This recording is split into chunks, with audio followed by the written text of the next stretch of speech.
এই যে শুধু বাজার করতেই গেছিলাম, কিন্তু এরকমটা যে হবে ভাবতেই পারিনি।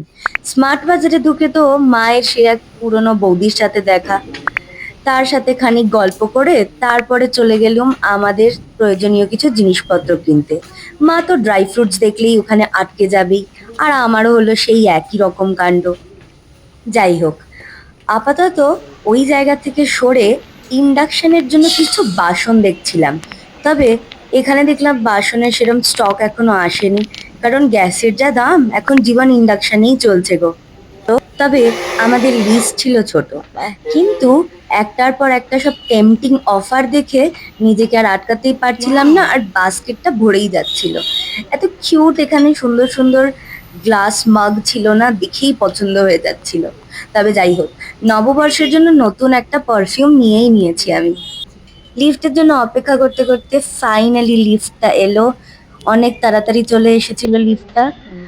উঠেই ঝটপট করে গ্রাউন্ড ফ্লোরে নেমে গেলাম।